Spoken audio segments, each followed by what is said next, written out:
चल रहा है कि इस देश को नष्ट करने के लिए यहाँ की पहले संस्कृति नष्ट करो। और भारत भूमि ऐसी है कि आदिकाल से चला आ रहा है, कोई इस संस्कृति को नष्ट नहीं कर पाया। इसलिए पूरी सृष्टि को बनाने वाले जो स्वयं यहाँ पर अवतार लिए हुए तो दूसरे देश में क्यों नहीं लिए? जब भारत देश में आकर लिए तो दूसरे देश के लोग यहाँ क्यों आते हैं? इस मिट्टी को अपने माथे पर तिलक लगाने के लिए भारत देश में आते हैं। भारत देश इतना महान देश है कि हम एक बार वहाँ अगर पहुँच जाएं, वहाँ की मिट्टी माथे से लगा लें, शायद हमें मुक्ति मिल जाएगी, हमारा मोक्ष हो जाएगा। और हम लोग यहाँ जन्म लेकर उसी के खिलाफ षड्यंत्र रचते हैं, ये बहुत बड़े दुर्भाग्य की बात है। अगर उसकी कीमत हम न समझ पाए, जिस देश में भगवान श्री रामचंद्र जी ने अवतार किया, श्री कृष्ण जी ने अवतार किया, वहाँ पर मेरा अवतार हुआ है।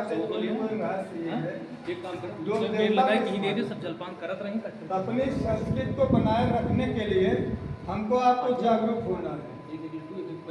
अब देखिए, इसको नष्ट करने के लिए लोग करते क्या है? ज्यादातर बॉलीवुड प्रथा में अहम योगदान है आपकी संस्कृति को नष्ट करने के लिए। पहले और कई ऐसी फिल्में जो बनी जिस पर आपके नरेंद्र मोदी जो वर्तमान सरकार है, इस पर रोक लगा दी है, चलने नहीं दिया उसने। इसलिए कहीं ना कहीं से हमारे सनातन धर्म पर आघात पहुंच रहा था, इसलिए उस पर रोक लगा दिया गया। लेकिन इसके पहले 70 सालों में कितनी फिल्में बनी, कहीं रोक नहीं लगा। और इतना ज्यादा हद को हमारा सनातन धर्म, जिसका कोई हद नहीं, वही हम बैठ के देखते हैं। हमसे कमा रहे हैं, हमारा पैसा भी ले रहे हैं, हमारे धर्म को भी नष्ट कर रहे हैं। इससे बड़े दुर्भाग्य की बात क्या होगी बताइए? और इसकी आवश्यकता क्यों पड़ी? आप देखिए, हर बिरादरी के लोग अपना अपना एक अलग से संगठन बना के लोग चला रहे हैं। हम लोग उसी में कमजोर हो गए हैं। चाहे क्षत्रिय समाज हो, चाहे ब्राह्मण समाज हो, चाहे हरिजन समाज हो, पटेल समाज हो, उर्मी समाज हो, बस समाज है, भीम आर्मी है। अब बताइए, भागों में हम बट गए, कमजोर तो हो गए ना, बारी बारी से सबको खत्म करेंगे। और उनके निशाने पर सिर्फ हिंदू है, और हिंदू के नाम पर कोई बैठने के लिए तैयार नहीं है। तो आप कमजोर हैं, मजबूत हैं।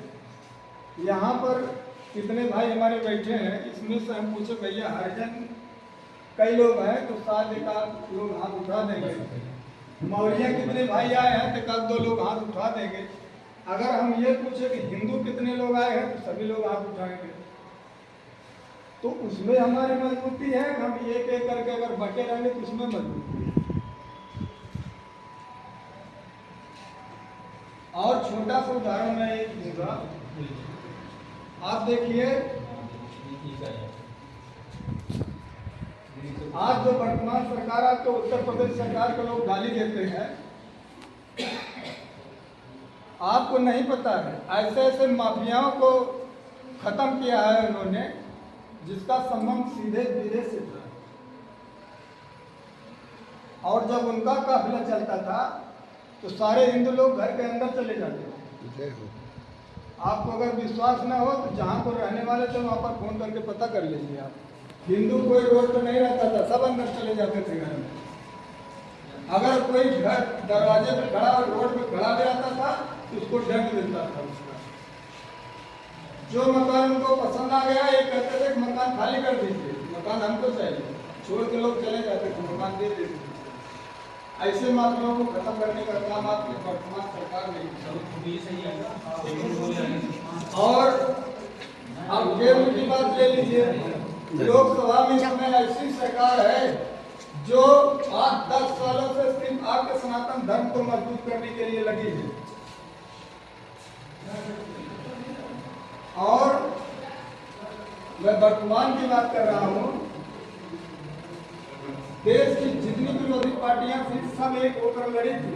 आज उसमें से देखिए एक पार्टी ऐसे है जो फारूक अब्दुल्ला से समर्थन करके काश्मीर को चुनाव लड़ने जा रहा है और वो फारूक अब्दुल्ला मुफ्ती महबूबा ये पाकिस्तान चीन जो हमारा विरोधी देश है, पड़ोसी देश है, हमेशा उसी के समर्थन में रहती है और शायद है कि अगर इनकी सरकार बन जाए तो वापस फिर से उसी देश ये पाकिस्तान में मिलाने के लिए काम करने लगे। अब जब हमारे देश में ये परिस्थितियां खड़ी हुई कि हिंदू के साथ बोलने के लिए कोई तैयार नहीं था, इसीलिए ये संगठन बनाया गया। इस संगठन को बनाने के लिए आप सोचिए कि कितनी मेहनत, कितना परिश्रम उस समय हुआ। 3 दिन लगातार ये बैठक चलता रहा और मुंबई में जो स्वामी चिन्मयानंद जी का आश्रम है वहां से लोगों ने, उस समय आपका एक टेलीफोन नहीं था, मोबाइल का जमाना उस समय नहीं था, तो चिट्ठी लिखी जाती थी। चिट्ठी लेकर सोचिए वहां से बद्रिका आश्रम और आप जो वैष्णो देवी, केदारनाथ, जितने भी हमारे शक्तिपीठ हैं, संतों ने चिट्ठी ले लेकर वहां जाकर चिट्ठी दिए हैं कि भैया अपने हिंदुत्व की रक्षा के लिए एक संगठन बनाना है, आप लोगों की राय चाहिए, इलाज कैसे बने, उसका संगठन को किस तरह से बनाया जाए, क्या उद्देश्य रखा जाए, आपकी उपस्थिति अनिवार्य है। बड़े बड़े वहाँ के महंत लोग वहाँ से मुंबई आए, मुंबई में रुके, आश्रम में लगातार बैठक चलता रहा, इस पर मंथन होता रहा। मंथन के बाद ये निर्णय लिया गया कि नहीं, संगठन इसी तरह से रहेगा। तभी से ये संगठन काम कर रहा है। आपको मैं बता दूं, एक ऐसा संगठन ये है जो संघ विचार परिवार आरएसएस विश्व हिंदू परिषद बजरंग दल जो काम कर रहा है, इसी की देन है। हमारे संत जो है विश्व हिंदू परिषद के बाहर दूसरे देश में जाकर प्रचार कर रहे हैं और उनके प्रचार प्रसार के माध्यम से बहुत सारे लोग आपके धर्म को स्वीकार करते चले जा रहे हैं। और हमारा ही देन है जो आप देखिए सऊदी अरब में 900 करोड़ की लागत से वहां मंदिर बनवाया गया है। कनाडा में, फिलिस्तीन में बहुत बड़ी संख्या में लोग जुड़ते चले जा रहे हैं। हमारे यहाँ क्या देख रहे हैं, जब वहाँ बैठक की सूचना मिलती है तो करीब हजारों लोग घंटे के अंदर वहाँ इकट्ठे हो जाते हैं। भैया भारत देश से कोई आया है और ये प्रचार प्रसार कर रहे हैं। हम लोग गीता देते हैं उनको, श्रीमद् भागवत गीता, रामायण की पुस्तकें देते हैं। हमारे यहाँ भगवान ने अवतार लिया, लोग बहुत प्रभावित होते हैं। तो जो शक्ति आपके धर्म में है वो कहीं नहीं है, इसलिए हमको अपने शक्ति को पहचानना है। और एक संदेश इसी बैठक के माध्यम से मैं और देना चाहता हूँ, जो बार बार हम लोगों को भी मिलता रहता है, वो आप लोगों के बीच में मैं रख रहा हूँ। आने वाले समय में 25 ऐसे बिल हैं जो सरकार लेके आ रही है, जिसमें जनसंख्या नियंत्रण है, आपका वक्फ बोर्ड है, और इसी के साथ CAA NRC है। इसी तरह से 25 बिल ऐसे सरकार लेके आ रही है, जिसकी वजह से जो अब तक नहीं हो पाया वो सरकार इसी कार्यकाल में उसको पूरा करने जा रही है। तो मैं आप लोगों से चाहूँगा कि आप एक जगह आपके गांव में जो मंदिर हो, जगड़ा माता मंदिर हो, उस स्थान पर बैठें और बैठकर सत्संग करें। सत्संग के माध्यम से लोगों को बुलाएं और उनको ये जानकारी दें कि आप जो लोग नहीं आ रहे हैं उनको दिलवा के आए। सिर्फ अपनी तरफ मत कीजिए, बारी बारी से सभी लोगों को रखिए। भाई आप उनकी तरफ से कार्यक्रम रहेगा, दूसरी तरफ से रहेगा। कोई भाई ये महसूस न करे कि हमको मौका नहीं मिला, अकेले यही कार्यक्रम होता है। आप जैसा प्रमोद भाई साहब ने बताया था कि हनुमान चालीसा का पाठ, संकीर्तन और जय घोष ये होना चाहिए। वहाँ बहुत जरूरत नहीं है, सिर्फ ऐसा कीजिए कि दीपक जले, अगरबत्ती जले, प्रसाद के नाम पर आप कुछ भी रख लेंगे। मेरा सबसे बड़ा लक्ष्य, मेरा उद्देश्य क्या है, सबको सामूहिक रूप से एक साथ संगठित करना और इससे आपसी प्रेम बढ़ता है, एक दूसरे के संपर्क में लोग रहते हैं और एक तब संभव है जब एक साथ एक जगह बैठेंगे आप लोग। जब तक आप ये बताइए, आज एक कार्यक्रम यहाँ रखा गया, जितने भाई हमारे यहाँ पर एकत्रित हुए हैं उनका चेहरा हमेशा सामने आएगा, नंबर ले या न ले, लेकिन ये रहेगा कि हाँ आप उस कार्यक्रम में आए थे। जब आपके प्रति सनातन धर्म के प्रति, हिंदुत्व के प्रति अगर जब अंदर ये भाव बना है, समर्पण है आपके अंदर, तभी आपने अपना मूल्यवान देकर यहाँ बैठे हैं। हमको ऐसे भाइयों की आवश्यकता है, जिसको नहीं भी जानकारी है उनको जानकारी देने की जरूरत है। जिसको लोग गाली देते हैं, कुछ संख्या में लोग ऐसे हैं, कई ऐसे भारतीय जो पाकिस्तान की जेलों में बंद थे, आज इस सरकार ने उनको छुड़ाने का काम किया है और सम्मानपूर्वक जो भारत देश लाए गए। और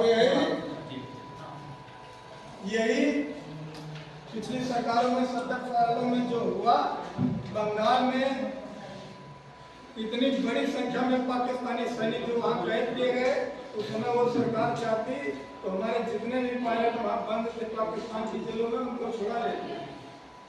हाँ भैया, बदले में हमारे भी सैनिक को छोड़ा गया, तभी हम छोड़े। सारे सैनिक हमारे गए होते, लेकिन आज गुमनाम मर गए, उनको पता लगाने वाला कोई नहीं है, जिसकी लिस्ट आज भी हमारे पास है। आज एक बहादुर सैनिक का अभिनंदन जो पाकिस्तान में फंस गया था, पूरे सम्मान के साथ बाघा बॉर्डर पर लाकर पाकिस्तान ने छोड़ा। आप बताइए, संभव था दूसरी कोई सरकार होती तो? और हमको किसी से दुश्मनी नहीं है, हम केवल हिंदुत्व लेके चलते हैं, लेकिन वजह ये है हमारे विचार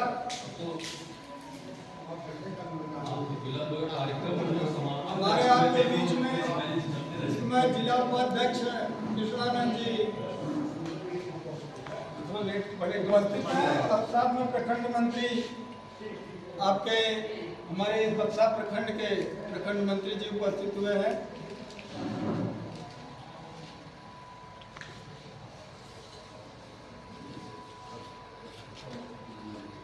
विषय पर जो ध्यान मैं आपको आकर्षित कराना चाह रहा हूँ, इस पर ध्यान दीजिए। ऐसे सैनिक हमारे पाकिस्तान की जेलों में मर गए, उनकी खबर लेने वाला कोई नहीं था। आज एक सैनिक कितनी बड़ी अहमियत रखता है वो आप समझ रहे हैं। कितना ज्यादा उनको ट्रेनिंग दिलाया जाता है, उनको उस तरह से प्रशिक्षण देकर उस लायक बनाया जाता है। एक सैनिक शायद उसके हाथ में हथियार हो तो हजारों लोगों पर भारी पड़ जाता है। भारतीय सैनिक पूरे विश्व के सैनिकों में सबसे शक्तिशाली सैनिकों में गिना जाता है और उसका कारण क्या है? उसके पास जो यहाँ होता है वह किसी के पास नहीं होता। जो गट्स भारत देश के सैनिकों के पास होता है, इसलिए समर्पण भाव रहता है, देश के प्रति मरने मिटने के लिए तैयार रहते हैं। उसमें किसी भी सैनिक के पास क्षमता नहीं होता है और इसीलिए काठ की बंदूक संसाधन मेरे पास नहीं थे। काठ की बंदूक लेकर पाकिस्तान से लड़ाई हुई, उसमें भगा दिए थे, लाहौर तक कब्जा कर लिए और जब चीन से लड़ाई हुई 2 बार चीन को भी मात दिलाया था आपके भारत देश के सैनिकों ने। और वर्तमान समय में भी कुछ ही समय की बात है, देखिए गलवान घाटी में जब इस समय चीन ने हरकत किया तो 40 चीनी सैनिकों को मारने का काम सिर्फ 20 सैनिक किए थे और वो भी नहीं थे। ये ताकत आपके सैनिकों में है। और आज जो विषम परिस्थितियां हम लोगों के सामने हैं, इस पर विशेष ध्यान देने की जरूरत इसलिए है कि अगर एकत्रित न हुए, आज हमारी इसी कमजोरी की वजह से 700 वर्षों तक भारत देश गुलाम रहा। वजह ये रहा कि हम लोग सिर्फ अपने ही परिवार तक सीमित रह जाते हैं, अपने आर्थिक स्थिति को मजबूत करने के चक्कर में, परिवार को देखने के चक्कर में, समाज और देश को देखने के लिए मेरे पास समय नहीं रहता है। और एक समय ऐसा आता है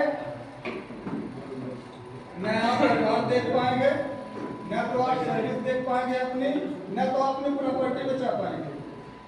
और उसका उदाहरण अपने देश में ही आप देख लीजिएगा कि कश्मीर में जितने भी कश्मीरी हिंदू थे, छोड़कर 30 वर्षों तक दिल्ली में आकर शरणार्थी बनकर रहते हैं।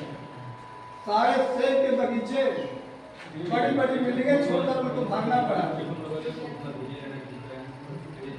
तालिबान में देख लीजिए आप, उदाहरण है। और साथ ही वर्तमान समय में बंगाल में क्या परिस्थितियां चल रही है, वहां उठाकर देख लीजिए। इसके बाद भी अगर आप सीख नहीं ले रहे हैं तो हमारे हमको किसी को नुकसान नहीं पहुंचाना है, लेकिन अपने आप को एक संगठित होकर रहना है। ये विशेष रूप से आपको ध्यान देना है। हमारा कहने का वजह ये नहीं है आप किसी से अनायास जाकर उलझे, लेकिन कम से कम एक साथ समूह में तो रहें। अब अपने ऊपर कल्पना कर लीजिए कि अगर एक बात कोई दिक्कत हमारे सामने अगर आ गया, हमारे साथ कितने लोग खड़े होंगे? वही खड़े होंगे जिससे आपकी हमदर्दी होगी, जिससे आपका प्रेम होगा, लगाव होगा, इष्ट मित्र होंगे आपके। तो विषम परिस्थितियों के लिए हमको आपको हमेशा ये ध्यान देना है कि जब तक आप समूह में नहीं रहेंगे, तब तक अपने आप को, अपने देश को आप बचा नहीं पाएंगे।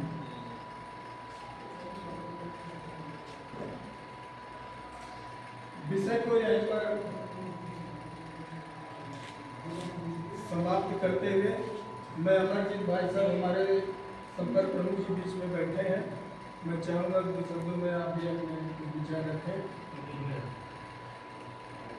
या उपाध्यक्ष जी